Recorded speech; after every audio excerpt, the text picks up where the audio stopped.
بغيت الأخوات، بغيت العيالات، بغيت الأمهات، بغيت الشابات اتصنتوا لهذا الحديث. هذا الحديث أنا كنعطيه لكم هدية، وهو حديث صحيح ثابت عن رسول الله صلى الله عليه وسلم، يا ربي تنفع به اللي غادي يسمعوا.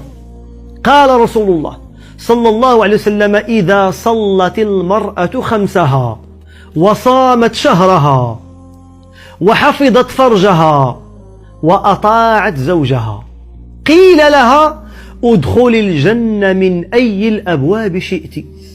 4 الحوايج، 4 إلا درتيهم وحافظتي عليهم وبقيتي شادة فيهم، رسول الله صلى الله عليه وسلم يضمن لك الجنة.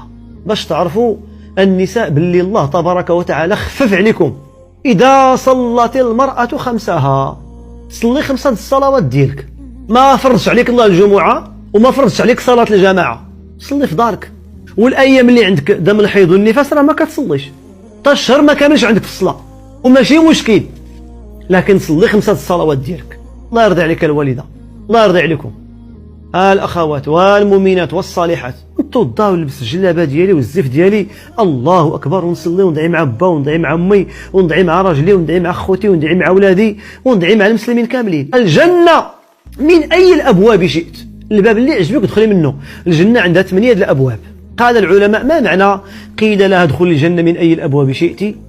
أي أنها تدخل مع الأولين. أول فوج غيدخل الجنة غتكوني معاهم انتيا. اش درتي؟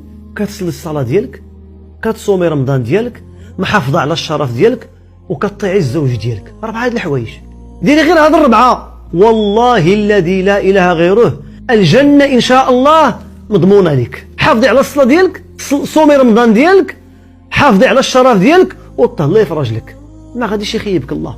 أبواب الجنة 8 تفتح لك وكتدخلي مع الأولين مع السابقين. قال العلماء: حتى إلا عندك شي ذنوب ولا عندك شي معاصي، طاعة الزوج كتغطي لك هذوك المعاصي. فاش تعطي الراجل ديالك وسمعتي كلامه وصبرتي عليه وتعاونتي معاه وسترتي العيوب ديالو وساعفتي معاه، هذاك العمل اللي درتي لوجه الله كيغطي لك هذوك السيئات. بعض العيالات تيقول لك: اودي ماله هو دار. لا، انت ديري داكشي اللي عليك.